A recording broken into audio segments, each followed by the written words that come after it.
everybody. Welcome back. It is good to have you along. This is the Cruz and Seigel podcast, and I am Katie Cruz. I'm Terrye Seigel, and we are doing, obviously, Red and Black for one reason only. Yeah, we have a special show, and this is going to be specific. We hate to really narrow focus our audience out there, but we probably are today for a very great reason. This is an episode that is devoted to the life and times of not only Eddie Van Halen, but of course Van Halen themselves. We have a great reason for doing this, a twofold reason. Number one, the loss of Eddie Van Halen, and number two, something that Terrye found in her archives that we just felt like we had to share with all of you, most especially Van Halen lovers, but music lovers in general, because what we have unearthed is flipping priceless. This is so good. Terrye, tell them about it. You know, I don't know if all you guys feel this way, and I'm gonna try not to cry, because every time I mention Eddie, I cry. Oh God, but you can't break I'm up in the sorry, podcast. I know I can't. But it's like, for some reason, I can't get past losing Eddie Van Halen, and I don't know if all of you are like that either. But we had a really, really tough time, and because David and I were very close.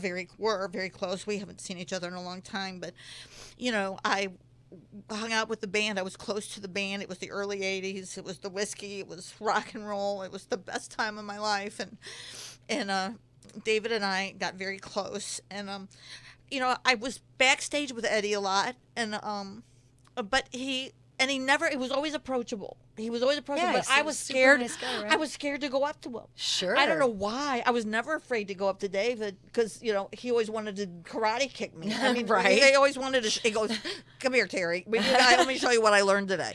You know, but Eddie was just. I just couldn't go up to him. But I've had a very, very tough time getting over the loss of Eddie Van Halen, and you know, here's our little tribute to him. But I was going through, you know how you go through your backstage passes and Archives things, and all that archive stuff, stuff. yeah. You know, what did I have that was Van Halen? I have a letter to Rick Bayless that was of KSHE, the program director, that said why KSHE should hire Terrye Seigel. David did that for me. Signed David Lee Roth, right? And David came and played the Bottleneck Blues Bar. What is it? All of 400 seats. That was a great. That was show. a favor for me, and he's just always there for me when I needed him. And yeah, the loss of Eddie Van Halen is a tough one. But so I was going through stuff, and I found this tape, and it just said Van Halen on it, and I'm like, what the heck? What?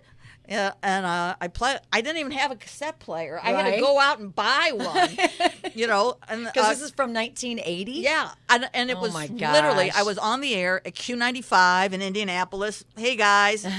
And I was on the air, and Van Halen had just played Market Square Arena.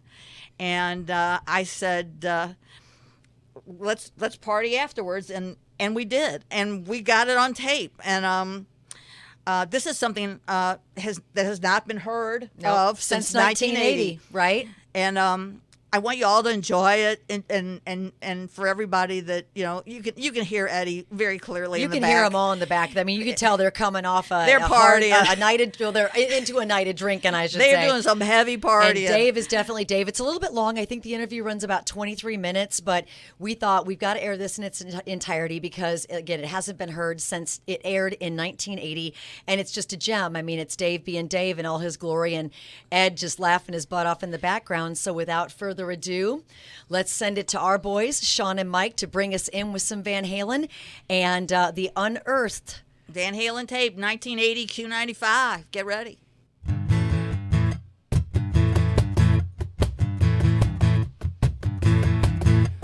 Girl, you really got me now. You got me so I don't know what I'm doing. Girl, you really got me now. You got me so I can't sleep at night. Oh yeah, you really got me now. You got me so I don't know what I'm doing, yeah. Oh yeah, you really got me now. You got me so I can't sleep at night. You really got me. You really got me. You really got me.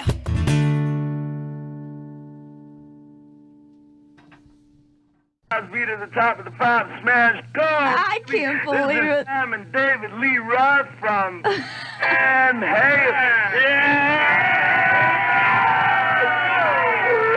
Oh my God. I can't believe I got you here, babe. I can't. I am just ecstatic that I have you on the line here. Oh, we're having a good time. David, how you feeling this morning, Oh, baby? we're feeling terrific. What a show tonight. It sure was. And we're feeling Betty and we're feeling Mary. David. Indiana is #1. Hey. That's where I come from, honey. I David was born Lee- in Bloomington. Bloomington. I was just saying that a few minutes ago that you were born and raised for about 10 years. Hey, listen, he was born and raised, believe me. Or were you hatched, David Lee? I tell you the truth, sweetheart, I had a short childhood and I was born at an early age, but it really hasn't had much effect on me. David, I don't know how I'm going to calm him down, but what did you think about the Indianapolis audience? Yes, indeed. Whoa, what a show. Hey, listen, trying to get some air tonight. Boy, people are making some noise. I think people enjoy themselves. When I walk out of the Van Halen show, I feel like, hey, building, fall on me. Go ahead. David, the phones haven't stopped. People, he's not even, the people haven't stopped calling. They've been saying, oh, what a great show it was. Well, hey, it was our pleasure to play for y'all, and we'll be back next year, bigger and better, and you were a great show today. Hey, David, I want to ask you something. Something personal? Kind of personal, if you don't mind, baby. I want to know how you learned to swivel those hips like that. You sweetheart there. I mean, I had one girl sitting next to me and said, well, I can't actually say what she said, but she had to be about 15 years old. I never talked like this when I was 15, but she said, I would like to do this and this and this to David Lee. It was... Look, it's a tough job, but somebody's got to do it. We'd like to do this and this and this to her, too. It's a tough... Let me ask you something. Try and work our way through one by one. If you can sign up at the door before 9 o'clock, then we're going to try and go one by one. I love this. This is incredible. David, we're carrying on. Look, there's no sense to be made out of this. What do you think? There really isn't, I'm going babe. to call you at 1:47 in the morning, and I'm going to be reasonable. When you come down off that worm that you were eating, I saw you, did you get the worm this morning out of the tequila bottle? Well, there wasn't a worm in that Worm tequila. out of the tequila bottle, I'd say.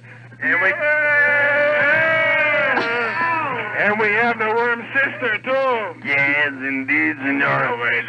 You are not going anywhere. I guess I should just let him go. What do you think? David, you're not... What am I going to do with you? You know, there's people probably swerving off the road right now. And the people driving in your cars and you're listening right now, I want you to listen to my voice. Now listen. Slowly take your right hand off the wheel. All those you're in the car. Reach down between your legs and ease the seat back. Now, turn up the volume. And start to accelerate. I love that! And the gods are right behind you. We're carrying on. Hey, look, I can't explain it. I don't know. You know, rock and roll is far superior to music, you know? Hey, David, I want you to give me one of those little screams that that you do while you're recording. That's cool. Yes, indeed. We come up behind Indianapolis, and we sneak up and we put our arms around his belly, and we put our lips right behind its ear. And you don't know what this is doing to me, David. You guys are absolutely just incredible. wrap your seat in saran wrap. I don't know. I'm going to have to put a baggie underneath myself or something. Hey, plus. #1. Well, I'll tell you, friends, Indianapolis, Indiana, you're the greatest, and we had a good time tonight, and we're trying to degenerate into even a better time right now, high atop the basement of wherever hotel it we're Don't in. say, Dave. We're going to have 10,000 people over where you're partying, which would be basically nice, but I don't know if the hotel people would like that, but you never really care about that anyway. You sweetheart. Hey, we look forward to coming back, and Van Halen will be back, I say. Dun, dun, dun. What am I going to do, folks? I had a million questions. Folks, I know you're out there. You're listening to the radio right now. You're getting a bad impression of us right now. Do me a favor and spread it around, okay? Can I get serious with you for one question here? Serious? You must be out of your mind. I want to ask you one question, okay? Wait a second. I'm listening. Okay, you listening? Yes. Okay, now, like me and Liz were talking, we were saying, listen to me. Now, we said we've met a lot of people, superstars, and I consider you guys superstars. How do you keep your heads together better than anybody else? I mean, when you have 14,000 people...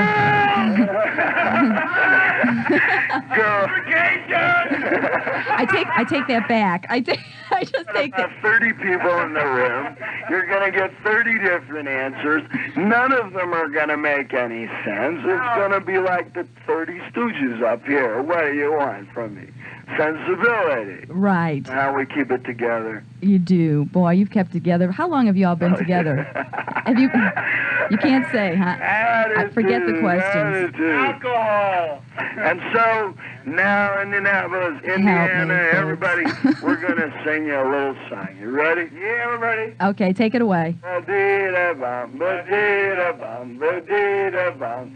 Happy trails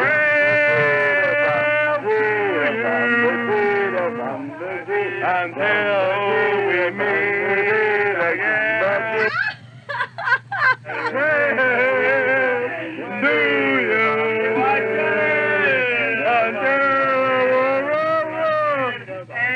And so you can see everything you've heard is true. This goes on every night. Are there any Peruvians in this town?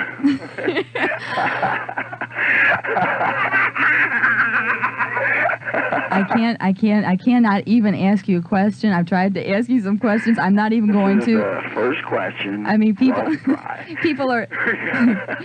are finding out more about you right this second than any questions I could ever ask. We're going to give you a sound here, ladies and gentlemen. I'm going to give you a sound here. If you can guess what this sound, we're going to take the ninth call. Ready?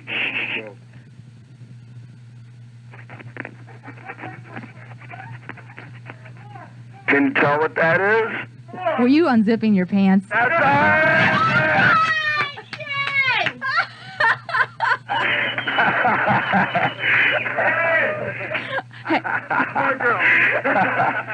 All right. Ow, everybody's getting crazy. Hey, David, Liz Curtis, the program director, just walked in. She wants to say hi to you, okay? Hey, Liz, what's happening? David, you didn't have a zipper in those pants. Well, look, you had no pants in your zipper. In fact, how did you get into those pants, David? That's what we want to know. Slowly, but, I figure it's worth $10.50, so what the hell? Looks like they were painted on, that's for sure. Look, you ain't gonna buy top soy unless you can see through the wrapper, right?